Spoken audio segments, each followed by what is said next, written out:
गोस्वामी जी का जब जन्म हुआ तो बालक का जन्म होता है तो उसके दांत नहीं होते, पर गोस्वामी जी का जन्म हुआ तो सारे दांत थे उनके।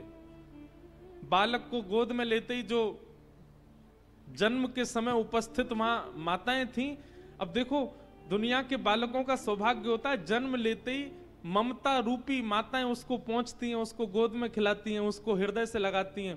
पर गोस्वामी जी का जैसे ही जन्म हुआ तो जितनी माताएं वहां थी, उन्होंने जैसे ही बालक को देखा 32 दांत, किसी ने पहुंचा तक नहीं, छोड़ के चले गए। देख करके घबरा गए सब, ये कैसा बालक। जिस समय बालक को हृदय से लिपटाने की स्थिति होती है, सारी माताएं दूर खड़े होकर के तुलसीदास जी को देख रही हैं। क्यों? सारे दांत हैं उनके। और जब सब छोड़ करके चले गए तो छोटे से बालक को क्या पता होता है, पर गोस्वामी जी के मुख से स्वतः ही सबसे पहला शब्द भी प्रकट हो गया। जबकि जन्म लेते बालक से कुछ बोल नहीं पाता वो, लेकिन गोस्वामी जी बोल पड़े, राम। और गोस्वामी जी का प्रथम नाम ही रखा गया था, पूरे गांव में उनका नाम प्रचलित था, राम बोला। क्या नाम था? राम बोला। मां ने प्राण त्याग दिए। कितना सहा गोस्वामी जी ने। पिता ने मन में विचार किया, जो जन्म लेते ही अपनी मां को खा गया, ये शुभ बालक नहीं है। तो एक दासी वहां थी, उस दासी से कहा तुम ले जाओ इस बालक को अपने साथ में। वो दासी ले गई गोस्वामी जी को, उनका लालन पालन करने लगी। लेकिन विधि का विधान, ठाकुर जी, लोग कहते हैं कितनी परीक्षा लेते हैं भगवान हमारी। सुनो गोस्वामी जी का चरित्र। थोड़े ही बड़े हुए थे, दासी के भी प्राण चले गए। दासी के गांव के लोगों ने जाकर के गोस्वामी जी के पिताजी से कहा कि आपका बालक है, आपने दासी को दे दिया था, अब उसके भी प्राण चलेगा, अब इसकी कौन देख रेख करेगा।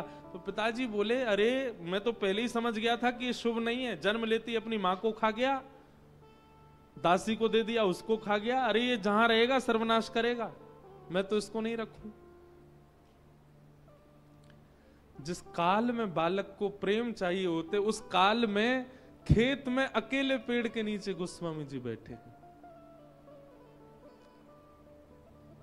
उस समय बालक तो ये बोल भी नहीं सकता, ये पूछ भी नहीं सकता कि हे नाथ मेरा अपराध क्या है जो मेरे साथ ऐसा कर रहे हो आप। उस काल में बालक को केवल एक चीज की आवश्यकता होती, भूख लगी तो कुछ मिल जाए बस। चुपचाप गोस्वामी जी बैठे रहते और मन में विचार करते, क्यों सब मुझसे दूर जाते हैं, क्यों मेरे पास कोई नहीं बैठता। जैसे सबके बालक गोदों में रहते, मैं क्यों नहीं उसका अधिकारी हूं।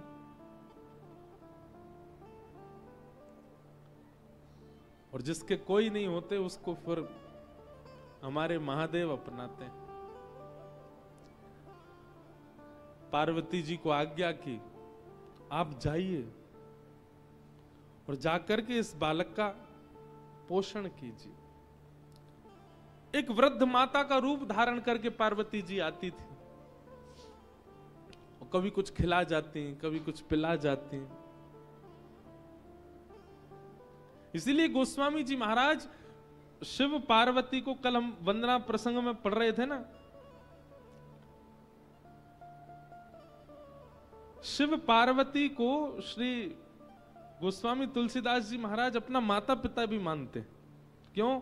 बोले मुझे तो सबने छोड़ दिया था, लेकिन इन्होंने ही मेरा लालन पालन किया, इन्होंने ही मुझको।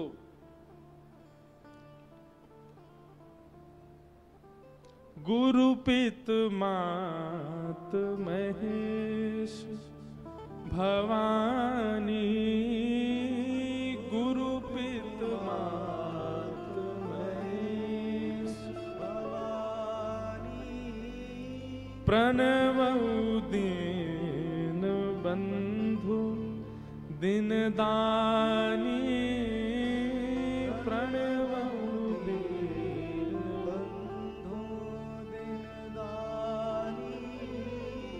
गुरु पितु मात महेश भवानी, गुरु पितु मात महेश भवानी। गोस्वामी जी के माता पिता हैं महादेव और पार्वती।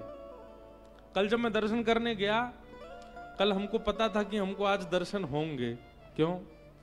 क्योंकि कल गणेश जी की खूब वंदना गा के गए ना हम यहाँ पे। सीधे स्वामी को मत मनाओ, जो आसपास के गण हैं उनको रिझाओ, तो स्वामी अपने आप प्रसन्न हो जाते हैं। कल हम गणेश जी की वंदना गा करके गए, तो कल महादेव ने ऐसे दर्शन दिए, मेरे को लगता है पिछले 5-6 दिन में रामेश्वरम में ऐसे दर्शन किसी को नहीं होंगे जैसे हमको हुए कल। मानो स्वयं ही सारी व्यवस्था कर रहे। खूब देर खड़े रहे महादेव के सामने, खूब प्रेम से दर्शन किया, खूब नेत्रों से निहारा, अभिषेक तक करवाया, भस्म चढ़ाई। कोई चिड़ मत जाइयो मोते। लेकिन हमारे पास में एक युक्ति है, और वो युक्ति हम बता भी देंगे तो भी आप नहीं कर पाओगे। हमारे पास युक्ति क्या है? जब जब हमको महादेव परेशान करते हैं, दर्शन वर्शन नहीं देते, तो हम सीधे कहते हैं ठीक है, आइयो ब्रज में। पहले तो गोपी बन के आ गए, अब की बार गोपीन ते जाए के राधा रमन राधा वल्लभ सब ते शिकायत करूंगा तुम्हारी। एक ब्रजवासी गए और दर्शन करवे ज्योतिर्लिंग में, और जे महादेव इतने अड़ करके बैठे, दर्शन तक नहीं दिए। हमने तो अपने ब्रज में आपको गोपी स्वरूप प्रदान कर दिया। अरे कहीं यहाँ पे न इतनी दूर से ब्रजवासी आए, वहां को दर्शन तक नहीं दे रहे, ठाकुर जी शिकायत करूंगा तुम्हारी। सोई महादेव अपने आप बुला ही लेते हैं। ये काशी में भी हम कर चुके हैं एक बार, और ये हमने कल यहां पर भी किया। हमने कि ठीक है महादेव 2 दिन आए गए, दर्शन की कोई व्यवस्था नहीं, आइयो अब के ब्रज में बताऊंगा तुम्हें, ठाकुर जी शिकायत करूंगा। सोई घबरा जा में बोले अरे भैया ब्रजते तो हमारो काम बनो ही रहेगो, या को बुलाओ जल्दी। कल वीवीआईपी दर्शन करा। अब देखो लोग वाक कहते हैं वीआईपी दर्शन, वीवीआईपी दर्शन ये उचित नहीं है, ये ठीक नहीं है। नहीं है, हम भी इस बात के विरोध में हैं, पर हम कथा भी तो सुना रहे हैं महादेव को। हम व्यास हैं, तो व्यास को दक्षिणा रूप में अगर वीवीआईपी दर्शन महादेव दे दें तो इसमें कोई दिक्कत नहीं। आप भी कुछ सेवा करो, उसके बाद करो वीआईपी दर्शन। खाली पीली कुछ नहीं, होटल में पड़े हो फिर भी वीआईपी दर्शन कर रहे हैं तो गलत है। धाम में आके सेवा करो, धाम में आकर के परिश्रम करो, धाम में आके ठाकुर को रिझाने की कोई क्रिया करो, अपने आप वीआईपी दर्शन करो, फिर कोई दोष नहीं है। लेकिन कुछ सेवा कर नहीं रहे, सीधे दर्शन में जा रहे हैं, तो फिर लाइन में लगना चाहिए। थोड़ा तो श्रम करो। हम तो कथा सुना रहे हैं महादेव को, इतनी दूर से चल के आए कथा सुनाने के लिए, तो हमको तो अधिकार है वीवीआईपी दर्शन करने का। आप भी जाओ, अगर कोई आपको कहे हम वीआईपी दर्शन करा देंगे, तो पहले मानस जी की कुछ चौपाइयां सुना देना बाहर बैठ के, सेवा कर देना, तब जाना दर्शन, तो फिर उसका दोष नहीं लगेगा, तो अपराध नहीं लगेगा। आहा। चैत्र मास की नवमी, जिसे राम नवमी कहते हैं, मंगलवार को अयोध्या में राम नवमी का उत्सव मनाया जा रहा था, और उसी समय गोस्वामी जी महाराज ने रामचरितमानस को लिखा। बोलो राजा रामचंद्र भगवान। इसका मतलब मानस कोई पोथी नहीं, कोई ग्रंथ नहीं, कोई किताब नहीं, कोई लिपिबद्ध नहीं, साक्षात राम जी ही हैं। अवध